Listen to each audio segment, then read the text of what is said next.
E aí, pessoal, eu sou o Alberto Delísola. E eu sou Valéria Delísola. E esse é mais um episódio de quê, Valerinha? Do Delísola Cast. Com a segunda parte dessa super conversa com o Matheus Andrade. Valeu demais aí pela disponibilidade. Nosso convidado muito especial, que é o brabo dos concursos. Que já pegou o presente dele, Felipe Nietzsche, que é o nosso patrocinador. Sim. E quem quiser aí, ó, usar o cupom, tem o Cupom de cupom desconto. DELCAST. Aí você ganha 10% de desconto. Esse seu é de lemon e... Deixa eu ver. E eu adoro lemon. É o hidromel suave, tradicional. Ah, tá. O tradicional. O tradicional é aquele que você gosta mais, né? É, eu gosto mais do tradicional. É. E tem os de fruta, que são mais cítricos e tudo. Tem pra todos os gostos, tá, Todos minha os gente? gostos, só usar Quem o quiser cupom. aí, ó, adquirir o hidromel, pegue o nosso cupom de desconto pra você ter 10% aí usando o QR Code. E aí a gente tava falando sobre toda essa jornada dos improváveis, né? Daqueles que ninguém imagina que vão passar no concurso e passam. E quando você, pra quem não tá acompanhando, né, essa aqui já é a segunda parte da entrevista. Se quiser assistir a segunda e depois a primeira, não tem problema não. É. Eu sugiro que assista a primeira. Não, Aí... eu sugiro que assista até o final pra aumentar a retenção do vídeo. Ah. E não fechar a janela do YouTube. Tá bom. Verdade. A dica dela é horrível. Segue a minha dica. E quando você pensa nos concursos que você passou, quais seriam aqueles que foi mais desafiador e qual que foi mais fácil? Porque o senso comum, as pessoas vão imaginar que o mais concorrido foi o mais difícil. Mas não necessariamente, porque no início também você tinha menos preparação. Sim. Então, se puder falar dos concursos em geral, quais você fez de nível médio e quais foram de curso superior, e qual que você achou mais fácil, mais difícil? Tá, o lance é o seguinte, quando a gente está falando de concurso de nível médio, e quando a gente está falando do primeiro concurso, talvez seja sempre o mais difícil. Porque tem toda a insegurança. Ver que é possível, né? É ver que é possível. É quando vira a chavinha de você falar, não, agora acho que esse negócio... Na verdade, não é nem que eu acho que agora deu certo. Agora, até então, é sempre uma expectativa. Então, sem dúvida, o mais difícil foi o primeiro que eu passei. Assim, e foi engraçado, que depois que eu passei nesse, tinha um que eu até não tinha passado, mas que acabou me convocando. Que eu não tinha passado, assim, dentro das vagas. Os excedentes, né? Isso, o cadastro de reserva acabou chegando em mim, e aí eu considero como uma aprovação. Claro. Sim. Mas o lance é que esse que eu passei, que foi no concurso na época de escrevente, que foi o que eu passei em primeiro lugar, foi um dos que eu passei em primeiro lugar, mas ele... Foi esse que você tirou a maior nota de todos os tempos? Não, eu tirei uma nota muito alta, não foi a maior nota de todos os tempos, depois disso já teve uma menina que fez uma nota maior, Mas foi mais de 90% da prova. 97%. Imagina. Nossa. 97% da prova. Mas na época foi o recorde. Na época foi a nota mais alta, mas eu também não tenho histórico dos outros concursos. Então, assim, eu não falo que mas é uma nota muito alta. E aí o lance foi que, nesse concurso especificamente, era aquela primeira aprovação, e aí para que daria segurança. Agora, teve um outro concurso que tem uma história curiosa, que foi o concurso de fiscal, que é o concurso que eu passei que pagava mais, maior salário, né? Fiscal de tributos, que é a área fiscal. E o que aconteceu? A minha esposa naquela época estava grávida. E era assim como você agora, é um momento complexo, né? E aí a gente tinha feito as contas, e quando apareceu esse concurso e tal, ia dar certinho. Eu ia fazer a prova e 2 semanas depois a minha filha ia nascer. Então eu falei, cara, vai ser redondo. Depois que tem filha, a gente começa a calcular com a métrica da gravidez, né? Só que eu não combinei com a minha filha. Na época, a Olivia, né? Eu só combinei isso ali com a minha esposa, a gente não combinou com ela. O que aconteceu? Ela nasceu antes. Ela nasceu de 8 meses, né? 34 semanas. E no que ela nasceu de 34 semanas, ela arrebentou com a minha vida na fase final de preparação. Porque a Olivia... Um mês faz toda a diferença em termos de concurso público, né? O último mês é o mais importante. Pois é. Que é o mês da revisão, que é o mês... Porque é no período de periodização, que você vai pegar os assuntos e vai bater mais em cima do que mais cai. É aquela... É igual atleta, né? Se você pegar o cara no começo da preparação, tá de um jeito, no final ele tem que chegar a 100%. O objetivo é esse. Ou seja, sua filha chegou quando você estava no olho do furacão. No olho do furacão. E naquela época eu estudava num tablet, né? E eu não tinha nem celular direito, meu celular era bem ruim. E o tablet era o melhor equipamentinho que eu tinha, que era o tablet. Eu levei o tablet para filmar o parto, e porque tinha uma câmera um pouco melhor e tal. E é isso que eu deixei cair, porque eu tirei a capinha pra não ter que ficar segurando a capinha, ele caiu e estilhaçou a tela. Ai. E eu estudava lá. E eu falei, agora começou a engrossar o negócio. Meu Ela Deus. na arrancada, no parto, ela já me deu essa, né? Fui eu que fiz Já a nasceu mancada, devendo. mas eu falei assim, esse negócio já começou esquisito. E aí eu estudei com a tela estilhaçada. Eu cheguei pra um cara pra ver, ele falou, ó, tem um risco de queimar. E adivinha, depois que passou a prova, eu pedi Seus materiais tudo lá. tudo lá. Depois que eu fui lá, ele tentou trocar a tela e queimou mesmo o aparelho. Então, assim, Nossa. se ele... Aí eu já tinha pulado da ponte, porque tava tudo lá. Eu usava um Os resumos. aplicativo de fazer na mão. E você conseguiu fazer backup disso? Hoje eu tenho até hoje, nem uso, eu tenho. Mas na ocasião aí eu consegui fazer porque ele falou que tinha um risco. E eu estudei com a tela estilhaçada. E ficava um caquinho de vidro e tal, mas é a vida que segue, não tinha como parar. Mas o que aconteceu? Ela nasceu e ela nasceu prematura. E a Olivia na época, cara, mas ela chorava. Ela chorava a noite inteira. Eu lembro que eu pegava ela no colo, assim, aí a gente tinha um corredor lá em casa, e eu ficava, vamos lá, passear no shopping. E eu ficava tentando, pra minha mente, eu passeando no shopping, filho aqui, passeando no shopping, eu balançando. Só dormia balançando. Mas era assim, chacoalhando. E aí liga secador de cabelo. Vocês vão conhecer Ruído essa... branco. Não, tudo ruído aqui. branco ela não tinha, era secador mesmo. É, pois é. Que agora ficou imitando. mais... que agora ficou mais... Tem muito ruído Gourmetizado. marrom. Gourmetizado. Você tem lá no YouTube, você põe ruído branco. Naquela época era um secador ligado, quase que jogando vento na menina. E você não Ela tá tem quantos anos? Hoje já tem 9. Ah, pois é. 9 anos atrás, totalmente diferente. Não tinha essa divulgação dessas coisas. E aí, o que aconteceu? Eu não conseguia dormir, cara. Eu não conseguia dormir na reta fase... final. Na reta final. Eu falei, Caramba. agora caiu a casa. O que eu vou fazer? Aí, assim, foram 2 semanas. De repente, eu caio... 1 semana e meia, eu acho. Por aí. Caiu a ficha. Ainda faltavam mais 2 semanas pra prova. Caiu a ficha que, cara, não vai rolar. Eu não conseguia dormir, cara. Eu não dormia. Como é que estuda? A gente falou sobre isso. Aí eu cheguei pra Thalita e falei, ó, não vai rolar. Não vai rolar do jeito que tá aqui. Ela falou, mas o que vai fazer? Eu falei, não sei. Ela falou, então eu vou pra casa da minha mãe.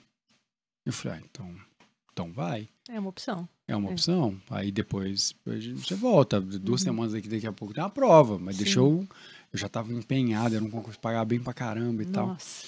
E eu falei, vai. Aí minha família inteira me julgou. Matheus, eu já era aprovado, né? Já era funcionário público. Um absurdo. Não quer ser pai, então? Era assim, as conversas eram sempre nesse tom. Sempre os julgamentos, né? Não, o julgamento veio muito pesado. Tipo assim, um absurdo. E já é servidor público. O que mais que ele quer? O que mais que ele quer? Primeiro filho, não sei o quê. E aí todo mundo. Aí o que acontecia? A minha família ia visitar. Aquele negócio de visitar recém-nascido, que naquela época era até mais forte. Hoje em dia o povo tá respeitando um pouco mais. Porque eu tive filho recente, eu sei. E aí eles iam lá na casa da minha sogra. Chegavam na casa da minha sogra. Cadê o Matheus? Perguntavam. Uai, o Matheus não tá aí e tal. Não, já ficavam assim, mas como assim não tá na casa dele, né? Tem que ir lá na casa da sogra. E aí chegavam lá, e aí minha sogra também entrou na pilha. Ixi. E cadê o Matheus? Aí ela falava assim, diz que tá estudando. Tipo assim, diz que tá estudando. O veneninho aqui escorrendo, escorrendo, né? porque qual que era a ideia? Esse maluco tá lá descansando, dormindo de boa, e nós aqui com a bomba da menina chorando de madrugada. A sensação era essa. Meu Deus. Jogaram a bomba aqui pra casa e ele diz que tá estudando. E aí, estudei essas 2 semanas, eu lembro exatamente, fiz a prova, essa prova foi no período da manhã. E você conseguiu concentrar, assim, direitinho Em casa? nessas 2 semanas? Taquei Mandou o pau, não tinha bala. outra opção. Taquei o pau e ia visitar minha filha lá como se fosse uma visita. Sim. Ia lá e tal. Pô, e 2 semanas, você passa rápido, que isso? O pessoal fazendo maior tempestade no copo d'água. Exato. Não, tanto que acabei a prova, de lá eu já passei na casa da minha sogra, peguei a Olivia, né, com a Thalita e tal. A mudança toda. Peguei tudo e a gente foi pra casa, então não tinha essa história. Aí, passado um tempo, saiu o gabarito, eu fui bem 97,5%, eu subi 0,5%. E aí veio e tal, não sei o que, primeiro lugar. Aí quem me liga? O pessoal que te julgou. A sogra. Primeiro lugar. Na minha mente veio a resposta pronta. Pra quem disse que estava estudando, né? Mas eu não falei, eu só pensei, né? Pra evitar Mas ela pode estar assistindo. Ela deve estar assistindo. não sei se ela está assistindo, mas é a história. É o que é, tipo assim. Na hora de julgar, É. sempre surge gente Então, pra... então você me perguntou, esse concurso teve essa nuance que foi um fator alheio, que foi o nascimento de um filho. Por isso que eu falo, o concurso ele é um projeto tão complexo, porque um filho pode colocar o projeto, pode travar o projeto, um problema na coluna. A pessoa não consegue ficar sentada, tem um problema na coluna, não consegue estudar. Entendeu? Uma morte de um familiar. Depende. Então, assim, é um projeto que a gente não tem como separar as coisas. Claro. A imprevisibilidade da vida. É a imprevisibilidade da vida. Acontece. E a gente tem que E estar às vezes preparado para ela. Isso. E às vezes você está muito preparado para aquele concurso e às vezes acontece alguma coisa que te tira daquele concurso. Então, nesse caso, eu lembro que teve esse fator adicional de quebrar meu tablet e também da minha filha. Aí você continuou estudando com ele estilhaçado? Estilhaçado. Eu não esqueço, porque eu ficava lendo ele ali e tal. E ele quebrou bem, assim. Ele estilhaçou a tela bem.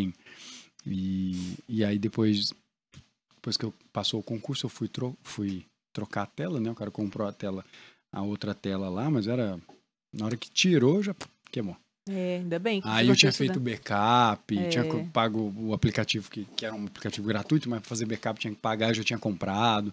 E aí não perdi os materiais, mas foi... E quais dicas você dá, assim, pro pessoal que tá nesse foco e se depara com uma imprevisibilidade da vida, né? Como essa, no caso, a sua filha antecipou o parto. Sim. Eu acredito que aquela história de que colocar todo mundo na mesma caixinha, eu tive essa força de vontade naquele momento e a sabedoria de entender que, cara, a minha filha agora, ela depende pouco de mim.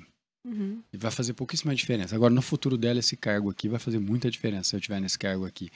Então, eu tive essa clareza de enxergar a situação. Mas por que eu tô te falando isso?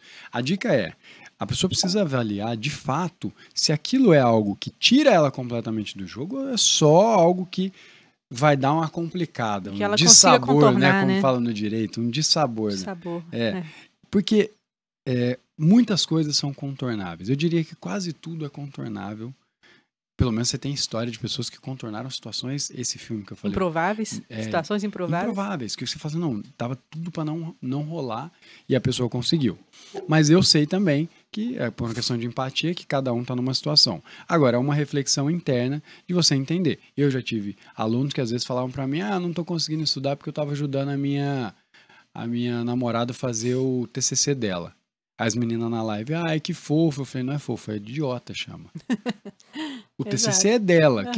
Qual que é a sua responsa? Tipo assim, entendeu? Então, assim, ele tava dando... Porque o nosso cérebro tenta fugir da... Mas, na verdade, uma coisa até que a gente comentou no podcast do Doublecast, as pessoas querem se sentir ocupadas. É isso. Quer se sentir ocupada. A pessoa não tá querendo ajudar no TCC, não. Ela só... ocupada. Tá querendo, na verdade, se subterfúgio sentir ocupada pra pra não tirar a fazer o que pressão da tirar. competição, porque eu não passei porque eu ajudei mas ela. também tive que ajudar ela. É isso. Ele quer a desculpa. gente faz isso. A gente, né, no nosso dia a dia, a gente acaba se auto-sabotando. Eu lembro quando eu estava escrevendo a tese de doutorado, e aí aquele momento que você já não está aguentando mais, você não quer mais olhar para a tese e tudo, aí eu começava a me ocupar de outras coisas. Falava, não, deixa eu ir lavar vasilha, deixa eu ir fazer, sabe, tal coisa. E aí, depois eu pensava, nossa, peraí, mas eu tenho que escrever, já passou muito tempo. Aí eu percebi, eu tô me auto-sabotando. Sim. É pra eu falar, não tive tempo de escrever. Não, peraí. Aí você tem que centrar. E então eu imagino que uma das dicas que você tem, eu já tô aqui antecipando, é que enxergar esse auto-sabotamento, né? Nossa, e a gente faz isso o tempo todo. Aí tem uma aluna minha que agora até 01, foi a minha primeira aluna, e ela hoje trabalha comigo. Ela foi aprovada e tudo, e já tá lá comigo há um tempo, ela que cuida da parte pedagógica.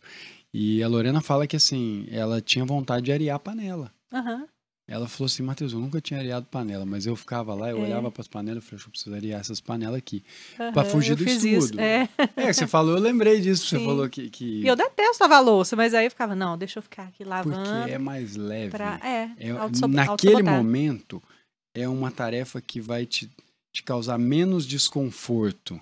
É desconfortável se você estiver comparando com passear, mas se você estiver comparando com escrever uma tese de doutorado, é mais leve lavar a louça. Sim, sim. Então a gente troca. Mas esse é um ponto assim que eu acho que a galera precisa se conscientizar de entender que, cara, muita coisa a gente só cria pra... É a gente que se sabota, A gente se sabota e não necessariamente... E joga pro externo. E fala, não, mas foi tal coisa que aconteceu. Foi isso, você coloca num papel de vítima e tal. Então, isso Isso é uma coisa que a gente faz intuitivamente, sem perceber. E você tá sentindo, porque eu recentemente percebi que eu tô velho. César, eu tô percebendo que eu tô velho. Nessa aí É também. uma criança, não. Eu tô ficando velho. E eu percebi que eu tô ficando velho quando eu comecei a reclamar dos jovens. Você que tá há tanto tempo aí nessa jornada, não só de estudar para concurso, mas de participar da comunidade concurseira, porque você participava dos fóruns, antes de você ter sua empresa e tudo mais. Você sente que a geração mais nova de hoje tem maiores desafios do que, por exemplo, a minha ou a sua geração em relação a estudar, em relação à rede social, em relação a apps? O que eles têm, você acha que são vantagens e desvantagens em relação à preparação? Cara, a primeira desvantagem é o custo da atenção, né? Que está extremamente fracionada, né? Isso eu falo para eles, mas eu falo para a gente. A gente também está nessa loucura que é celular, rede social e notificação e tudo. Eu não sei se uma coisa que eu percebi, perguntou no negócio que tá ficando velho, uma coisa que eu percebi que eu tô ficando velho é porque agora tudo é trabalhoso, exige muitos processos. Então, antigamente era só lavar o rosto, agora tem que lavar rosto, tem que passar uma vitamina C, não sei das quantas, tem que passar filtro solar. Eu comecei a usar isso recentemente. Parece que tudo que eu vou fazer tem muito processo envolvido. É a sensação que eu tô ficando velho, eu percebo aí. Que eu falo, nossa, antes eu ia sair para fazer um esporte. Cara, é tão simples, era sair e fazer o esporte. Hoje eu tenho que preocupar com a alimentação, o que eu vou levar, tem que levar uma água, tudo ficou muito complexo. Mas é esse custo da atenção. Eu acho que isso é o pior gargalo e tá tirando muita gente. O lado bom é que você tem realmente muita informação para tomar decisões melhores. Você consegue ver alguém que passou naquele cargo, você consegue ter acesso às provas anteriores, a questões daquela banca. Cara, você tem uma infinidade de gente fazendo. Igual eu te falei, eu comentei em relação às questões de atualidades, aquele mapeamento que eu tenho do mês específico, que é o mais importante.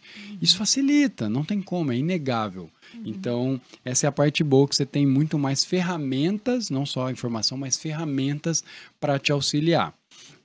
Agora, uma coisa que eu percebo na prática, lidando com essa galera, tá todo mundo atolado, assim, com o WhatsApp notificando, um monte de grupo de WhatsApp e rede social, em discussão política, discussão de 1000 coisas de gênero, de classe, de tipo, enfim. A galera tá engajada essa geração, principalmente mais nova, ela tá preocupada numa discussão que eu falo, se o cara for focado hoje, a concorrência tá meio desqualificada. Porque a galera tá com outros interesses. Que, na verdade, eu tenho a impressão que eles estão querendo discutir sobre essas questões todas, mas não arruma armário, sabe? É tipo não arruma isso. Quarto. É isso. É o cara discutindo de um assunto extremamente complexo, mas ele não sabe fazer comida, ele não sabe se alimentar, ele não sabe limpar a casa. Tá reclamando do ativismo judicial, Lula, Bolsonaro, mas não arrumou as roupas, não paga as contas dele. É isso, ele não tem nem idade. Você deve saber. Mas tem uma frase, acho que é do Sócrates, que ele fala que o pior risco é esse. É uma pessoa que não sabe nada, mas quer discutir. E que são os adolescentes, essa geração. Então eles estão perdendo. Aprende orelhada, né? As coisas que ouviu falar um youtuber que disse tal coisa. Sim, e já informação extremamente E sempre de forma inflamada, né? Sempre de forma inflamada. Com um posicionamento firme, né? De não conseguir se abrir para o debate, né? Então, eu sinto essa geração um pouco assim. E a geração um pouco mais velha, aí o outro ponto, né? A geração um pouco mais velha está um pouco cansada. A galera tá cansada. Sabe assim, cheguei do trabalho, não tem energia para fazer mais nada. Sair da selva, né? A pessoa chega, parece que não. Sentar para estudar tá. E a iniciativa privada tem muito chefe muito horrível, né? Chefe horrível, pressão de tudo quanto é lado, número. Não, tava vendo na época pandemia, tinha chefe que tava mantendo as câmeras ligadas. Do computador, do né? computador. Então você tá trabalhando no home office. Filmando a cara da pessoa ali. E tinha que gravar. Com a câmera aberta. A câmera aberta, te gravar o dia inteiro você de home office. Pois é. E olhando o que o computador tá tocando, o que não tá tocando, quanto tempo você foi pro banheiro. Não foi, cara, ninguém consegue viver desse jeito, não. É loucura. Então, é isso que eu tô te falando. A gente tá num momento de esgotamento, né, assim, das energias. Então, estudar é um negócio que, ainda mais se você deixa, como eu sempre estudei no período da noite e tal, você deixa pro período da noite, que era o horário que eu tinha. Hoje, obviamente, eu prefiro estudar de manhã, que eu já sei, Mas naquela época era o horário que eu tinha. Então, eu sinto que às vezes o aluno chega e as perguntas que mais vêm é como conciliar o estudo com as outras tarefas, que é um desafio. E sono. Tô estudando e tô com sono. Mas também tem gente que não se ajuda, né? Tem aluno que vai fazer live comigo lá e eles já sabem do meu posicionamento, os caras fazem live deitado. E aí eu vejo na câmerazinha deitado. Aí eu já esculacho, falo, pô, mas deitado, velho. Tipo assim, você quer tirar algum proveito disso aqui? Deitado? Não, então dorme, velho. Deita aí, mas dorme. Não fica assistindo live, não. Você vai ter Você perde. Vai ser mais proveitoso pra você dar esse cochilo do que assistir isso aqui deitado. Que você tá dormindo aqui, né? Completamente desconectado energeticamente você já está muito frágil. Então, eu sinto que esses dois desafios da galera mais jovem, que tem muita opinião sobre muita coisa e enfim, está entrando em questões de posicionamento e outras coisas, e grupos. Sem se aprofundar em nada, né? Sem se aprofundar em nada. E a galera que está um pouco mais velha, que tem o interesse no concurso público, tem um pouco dessa noção de que não, depende de mim, eu vou fazer minha parte. E eu até quero te fazer uma pergunta a respeito disso, mas eu acho que ela está muito cansada. Que é o lance da meritocracia. O que eu penso sobre isso? O que você pensa isso em relação ao concurso público? Vou falar que eu penso meritocracia em vários aspectos, né? Porque o termo meritocracia, para mim, ele não existe. Inclusive, tiram de contexto quando eu falo sobre isso, mas na verdade é o seguinte. Eu achar que existe mérito no sentido de fulano de tal deu certo, então ele merece, quem não deu certo não merece, eu não gosto muito. Não gosto muito. E eu acho que cabe ao Estado diminuir as desigualdades sociais. Então, essa ideia do Estado, cada um por si, que o pessoal às vezes vai falar de meritocracia para isso. Agora... Estude enquanto eles dormem. Enfim. Nossa. Agora, um ponto que eu acho central ao mesmo tempo que eu sou a favor de ações afirmativas, sou a favor de distribuição de renda, sou a favor de tudo isso, o sujeito é o único responsável por ele mesmo. Então, o que eu penso é que é claro que é cada um por si, na individualidade. Então, a pessoa que quer passar no concurso, ele vai ter que dar o jeito dele, vai ter que correr atrás, ninguém tá nem aí pra ele. Mas isso não significa que eu acho certo ser assim. Entendeu? Ou seja, eu acho que o Estado olha de uma visão, mas você, para ter o resultado, você vai ter que olhar sobre outros. Exatamente. Então, tem que se adaptar ao mundo, eu não tem gosto jeito, daquela ideia conformista que algumas pessoas progressistas têm. Mas o mundo é muito desigual, então por isso que eu não vou conseguir. Isso. Fulano é herdeiro. Claro, o cara que é herdeiro vai ser muito mais fácil mesmo. Vai ser muito mais fácil e é o que é. E eu acho que o Estado tem que interferir nisso, certo? Eu acho um absurdo, por exemplo, a gente ter muito mais imposto para consumo do que para dividendo. Pô, eu acho que isso tinha que mudar. Agora, a gente ignorar o nosso papel como nosso agente da mudança, isso é idiotice. Ou seja, eu acho que o jogo é injusto.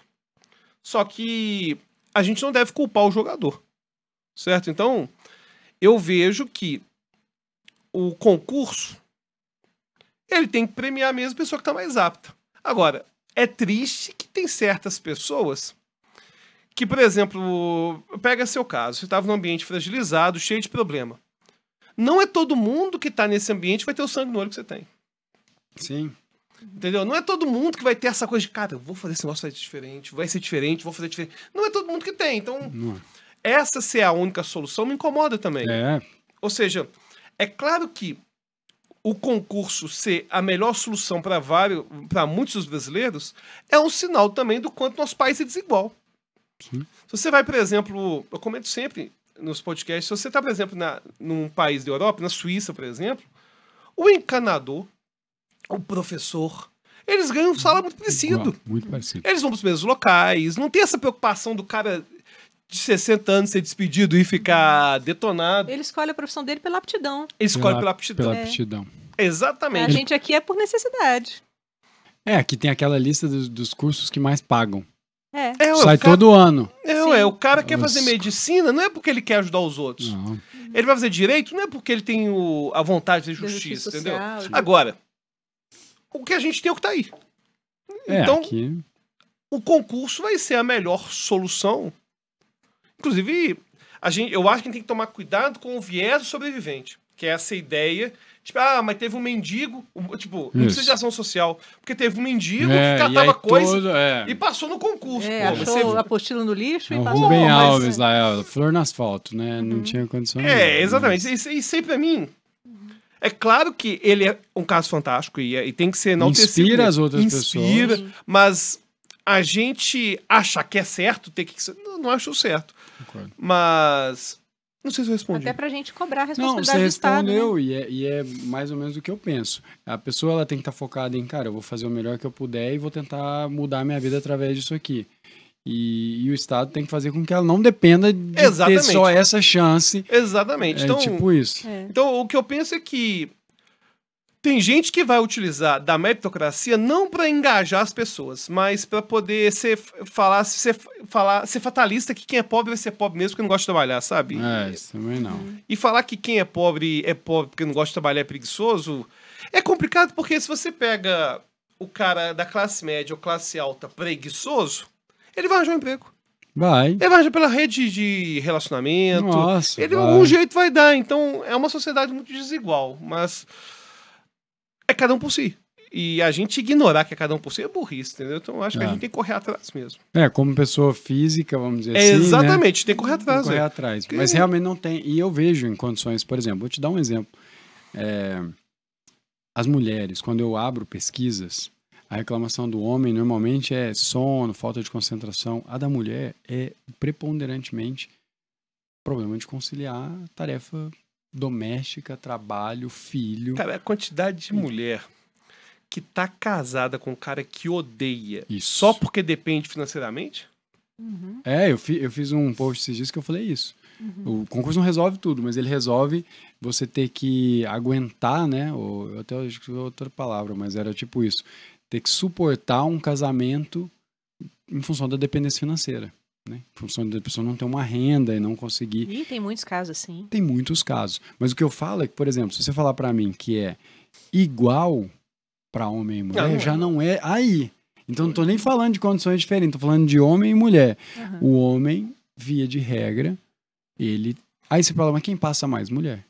Não, então tem alguma coisa assim, porque a mulher, ela vê no concurso público, ela tem um pouco mais, normalmente elas têm mais disciplina, e elas veem no concurso público a questão da segurança, que é um valor importante para a mulher, né, em geral. É para os homens também, mas o homem está disposto a correr mais risco. Com certeza. Né? Então a mulher, ela quer. Então eu tenho muito mais alunas aprovadas do que alunos. A mulher quer mais segurança. A mulher quer mais segurança. Mas é desigual. Então numa competição, um homem com uma mulher num concurso, em regra, porque tem as exceções, tem a mulher que é patricinha, porque a mãe paga, mas em regra já é mais difícil, ela tem menos horas, porque ela tem esse lance da jornada dupla, né, de trabalho e tal, e nem tô ampliando esse assunto, mas eu vejo na prática, porque é legal falar disso sob uma perspectiva genérica, eu vi, né, dos gêneros, cara, mas você vê na pesquisa, a mulher coloca lá, de vez em quando eu peço para os alunos, me explica a sua rotina, e aí eu peço para eles escreverem uma pesquisa. Cara, eu olho pra rotina da mulher e falo, velho, no lugar dela eu não conseguiria. Ela acorda às 5 da manhã e vai dormir 10h30, 11h, meia-noite. E ela não fez nada por ela. Ela fez dos filhos, eu tenho que dar comida pro meu filho. Eu levei não sei o quê, aí eu tenho que preparar, eu busco na escola, eu tenho não sei o quê. Isso assim... O curto tempo que ela tinha era pra estudar ali. Não, teria tempo pra ela e pra estudar. E às vezes não tem. Então eu tô dizendo assim, quando você olha pra algumas rotinas... Você vê que para elas é muito mais difícil. Então não tô falando sobre um viés de homem, mulher, uma coisa genérica em relação a gênero. Eu tô falando na prática. As mulheres estão, às vezes, principalmente as que têm filho. Cara, é difícil. Agora, tem mulher que tem filho? Passa. Tem um monte, que é o que você falou. Pensando como ela vai ter que olhar e falar, beleza, eu tenho 2 filhos, eu tenho uma aluna aprovada lá que dava de mamar com o livro no colo e vai rolar. Mas não pode ser assim. Né? Não deveria ser Não isso. deveria ser assim. Eu falo para meus alunos que os que eu vejo com maior índice de aprovação são os que menos têm tempo. É isso, aí é a regra. Aquela pessoa que tem o dia inteiro livre, ela vai procrastinar, ela vai fazer outras coisas, Sim. né? Quem tem pouco tempo vai usar ali de qualidade. E eu nem julgo essa pessoa que tem o dia todo e não passa, acredita? Porque assim, por uma época eu ficava assim, pô, mas... É brincadeira, hein? Brincadeira. Eu julgo um pouco. Não, eu julgo um pouco também sobre o viés de que, pô, me ajuda, né? Uhum. Mas eu sei que também não é fácil. E assim, não é fácil. Você vê como é que eu sou. Esses dias agora teve uma matéria que eu até publiquei, né? Aquela Suzanne Richthofen, Van Richthofen, sei lá como é que ela chama. Ela fez a prova agora. Que é o concurso que eu fiz até um aulão. Não sei nem se ela não estava nesse aulão meu lá, se ela era minha aluna. A gente chegou até a procurar o nome dela, mas ela tá com outro nome. Ela fez concurso? Ela fez o concurso para ser escrevente no Oh, Tribunal não de vi Justiça, isso, porque não. ela só tem nível médio. É mesmo? E aí ela fez o concurso e aí tava toda uma discussão, porque na verdade ela ainda cumpre pena, ela tá cumprindo aquele regime aberto. Né? Agora que ela já tá no aberto agora. E aí ela fez. E você vê como que eu sou, que eu olhei assim, claro, a história dela é macabra, é um negócio monstruoso. E dizem que ela é muito inteligente, né? Muito. Que ela manipulava todo mundo. Não, tem umas histórias dela. Ela fez o promotor se apaixonou por ela. E ela não progredia na pena por causa daqueles testes, que eu acho que, se não me engano, até você é meio contrário aos testes, né? lá. Fez uns testes aí que não são tão científicos. Ela fez teste de Rorschach. Isso, Isso, que você falou que não é científico. Eu já vi você falando sobre isso. Não é que não é científico, vamos lá. Vou deixar bem claro aqui o posicionamento. Um teste que a interpretação é subjetiva não deveria ser usado nesse contexto no direito. Sim. Porque se eu, sou como aplicador do teste, eu apliquei o teste em você, ela aplica, fulano aplica, outro aplica, o laudo não é o mesmo, e não vai ser o mesmo, que é interpretativo, já não deve ser usado. Agora, é um teste que, talvez num setting clínico de uma avaliação clínica complexa, funciona. Ele dê alguma informação. Sim. Agora, não é um teste. E eu acredito que sejam várias etapas, né, para chegar nesse enfim, mas ela fazia esse teste e ela não progredia. Tanto que o outro Cravinhos lá, o ex-namorado dela, já tinha progredido e ela ficou lá um tempo e tal. Mas olha como eu sou. Eu olhei para aquilo e falei, de repente me passou assim. Vou mandar mensagem pra ela, boa sorte. Não, ela já tinha feito a prova. A primeira curiosidade minha era saber se ela era minha aluna, que eu falei assim, já pensei, ela não gosta de uma aula minha, ela me, perigo pra mim, eu não tô sabendo, tô correndo isso. E aí eu pensei, e as piadas, né, a galera nos comentários. É lógico. Aí os caras falaram assim, ela, certeza, vai pra vara da família, família e sucessões, e não sei o que. Os comentários são maravilhosos. E aí eu fiquei pensando, mas eu tenho tanto uma parada, porque eu sei o quanto desafiador é você conquistar uma vaga no concurso, que eu falei, cara, se ela passasse, cara, eu quase que falei, não, ela merecia tomar posse, mesmo sabendo que ela tecnicamente, ela não pode, porque ela tem caçado os direitos políticos, né? Acho que é isso, né? Porque ela tem uma condenação criminal, que ela ainda e aí você não pode... Tá suspenso, tá né? suspenso, enquanto não cumprir a pena. Enquanto não acabar a pena. Então, assim, talvez ela queria brigar e tal, mas eu cheguei a falar, cara, porque tá tão concorrido hoje, é tão difícil passar, que se ela passasse eu teria um pouco de pena, empatia, de falar, né? Empatia, porque ela... Sacanagem, né? Tipo assim, ela estudou tanto e tal. Então, para algumas pessoas, eu sei que, cara, às vezes a pessoa tinha o dia inteiro, mas sei lá, cara, não tinha uma capacidade, sabe? Pessoas são diferentes, têm capacidades diferentes. Então, assim, não julgo. Claro que se fosse alguém da minha família, alguma coisa que eu tivesse próximo, eu ia falar, pô, dá um jeito aí, irmão, faz sua parte. Pô, você tem um dia inteiro e não tá... Essa é a noção. Mas eu também a gente não tem como colocar todo mundo na mesma... E outra, aquela história, quem sou eu para falar que... Né? Quem somos nós para julgar? Para julgar. Isso que eu adoro, sabe por quê? É como no Brasil isso, que a gente fofoca. Aí no final, quem somos nós para julgar? Já falou mal, já jogou. Mete o pau, fala, fulano tem 10 anos, tá estudando, para concurso você não passa. Nada. Ele diz que tá estudando. Diz que tá estudando, a mãe tá lá bancando e tal, mas quem somos nós para julgar? É maravilhoso o final. Né? Mas esse lance da meritocracia no concurso público é uma questão complexa. Agora, o que eu posso garantir é que um concurso público muda a vida de uma família. Eu já vi... Gerações inteiras. Eu estava esses dias no rancho e eu comentei que perdi um primo, né? Que eu comentei que perdi. Ele estava naquela questão se ele tinha direito ou não, né? se ele teria uma aposentadoria, porque ele não estava registrado, né, naquele momento e tal. E ele deixou um menino de 10 anos, um ano mais velho do que a minha menina, o Gabriel. E ele estava esse final de semana anterior no rancho. Triste, né, pesadíssimo. Sim. Só que o Gabriel, ele fica olhando para mim, ele fica assim, ó. Porque aí ele sabe que eu tenho o canal no YouTube e tal. E aí ele fala pra... Você o inspira, né? ele fala pra mãe dele que, eu quero ser igual o Matheus. Então, tipo assim, cara, você não sabe a força de você mudar a história. Porque a minha família é de origem muito humilde. A minha família, quando eu comecei a estudar, não tinha ninguém nem com nível superior. Não é nem que não tinha aprovado em concurso, nem nível superior ninguém tinha. Meus tios, que até o tio que deu certo, que tinha 4ª série, 5ª série, minha mãe é cabeleireira, a gente morava em casa de aluguel, de favor. Então, assim, aí quando você vence, e eu venci no concurso público, Matheus, mas hoje você tem canal, você tem sua empresa, você nem tá no concurso mais. Filho, se não tivesse aquele comer, não teria nada do que veio depois. Então, aquilo ali mudou a minha história. Então, se tornou referência. Isso, então assim, aquilo que aconteceu naquele momento, aí eu vejo um menino, ele ficava me olhando. E aí a minha avó dele veio falar pra mim, ela falou, já viu o Gabriel ficou te olhando? Eu falei, não reparei. Aí e ele fica todo tempo. Aí ela falou, não, toda vez ele fala que ele quer ser igual você. Aí eu fico conversando com ele, eu falo, pô, Gabriel, e a escola? Tal, tá estudando? Então, tipo assim... O exemplo arrasta. O exemplo arrasta. Então, um concurso público mudou a minha vida, mudou da minha família mais próxima, enfim... da minha mãe hoje, porque várias coisas eu pude comprar a casa da minha mãe nunca tinha tido uma casa. Minha mãe tem 65 anos, a primeira casa dela foi aos 62, 63 e eu que dei. Então, assim, mudou a história da minha família, mas tem gente que está se inspirando em você de um exemplo de alguém que saiu de uma condição, que é aquilo, não estou colocando todo mundo no mesmo lugar, mas vai ter alguém que vai olhar para a minha história, vários alunos aprovados, mas eu estou falando de gente até de familiar, primo, sobrinho, que não sei o que, olha e fala, cara, eu vou fazer minha parte. Eu vi ele falando, vou parar de ficar no celular até tarde. Eu vou... Entendeu? Então, assim, isso eu acho que é uma coisa que a gente tem que difundir, porque isso realmente muda a história da vida das pessoas em relação a fazer o seu melhor e buscar algo melhor, não se conformar. Sim. E me diz uma coisa, quando a pessoa não tem exemplos perto dela, tá naquele ambiente fragilizado em que, né, ela vai ter que ser a rompedora de barreiras. Ela olha para o lado da família, amigos, está todo mundo imerso em outra realidade. Que dica que você dá para essa pessoa? Para ela ser a primeira, né? A referência ali. Eu tinha essa pessoa que passou, que era a esposa do meu patrão, mas não é uma coisa tão próxima.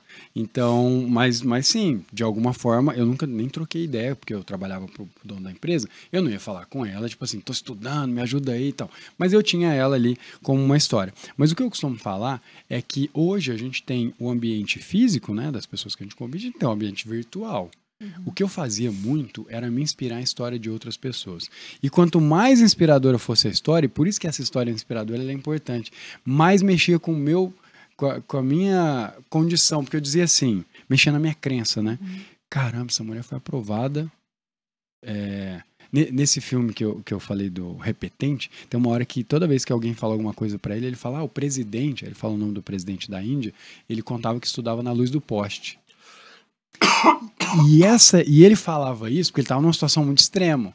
E isso fortalecia ele, porque ele falava, se ele conseguiu estudar na luz do poste, eu vou conseguir. Então essas histórias mudam a nossa crença. Quando você vê alguém que conseguiu numa situação pior, com base escolar, eu sempre conto a minha história, porque a minha história inspira os alunos. Pô, o Matheus foi reprovado na escola.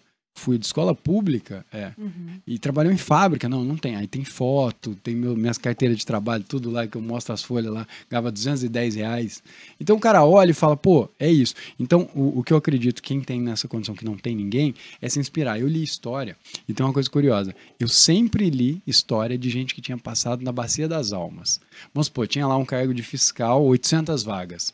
Eu não queria saber da história do primeiro, porque eu falava assim, velho, o primeiro... E tá tão longe de mim...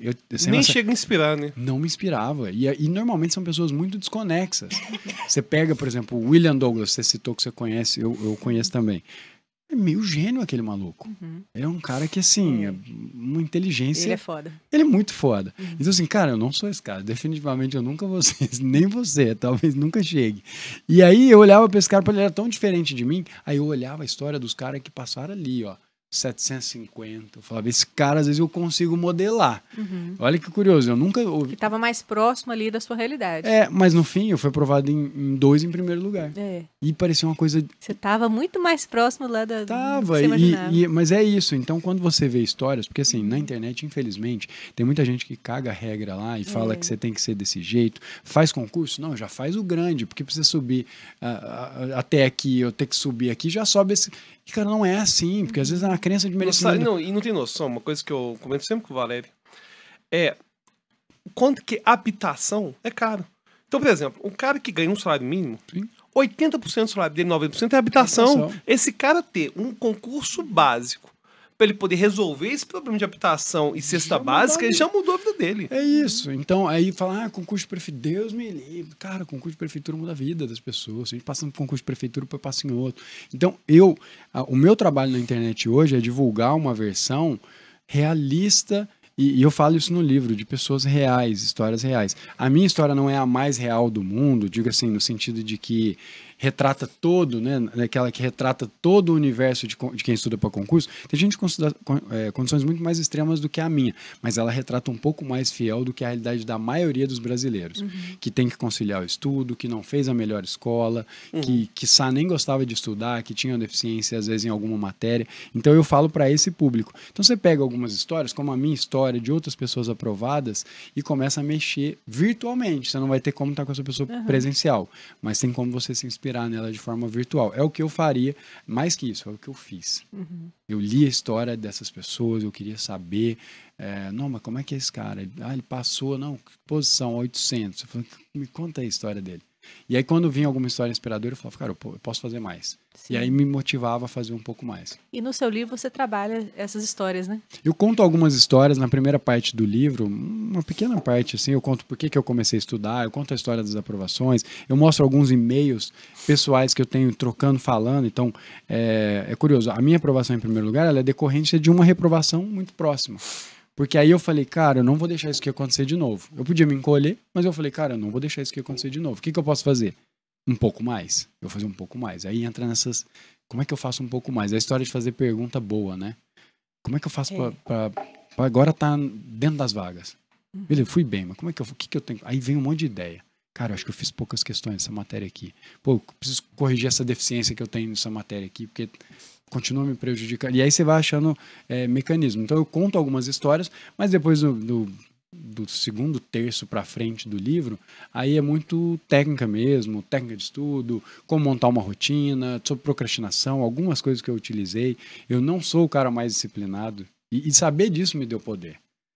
Porque assim, eu achava que eu era, numa época depois que eu comecei, não, tanto que a minha placa lá que eu dou para os aprovados é disciplina e liberdade.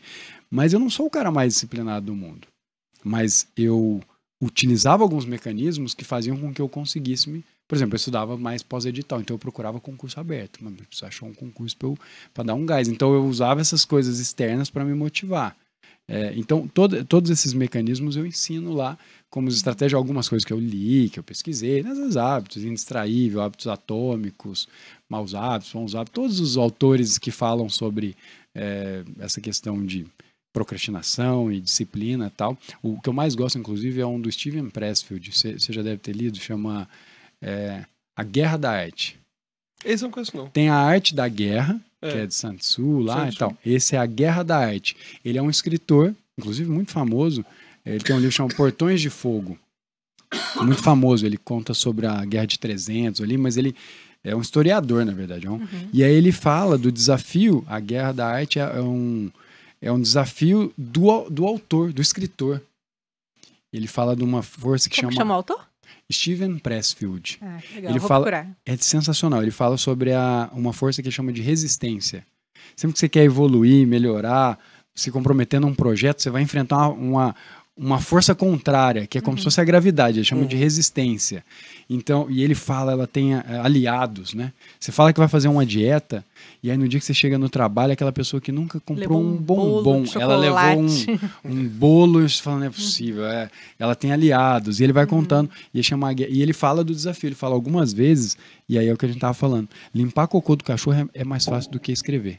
E ele é um autor, então você sabe que o difícil não é escrever, o difícil é sentar para escrever, ele fala. Então, para mim, é um dos melhores livros sobre disciplina. Que legal. É vou muito procurar. bom, muito bom. E o seu E é livro, onde pequenininho. que a gente encontra?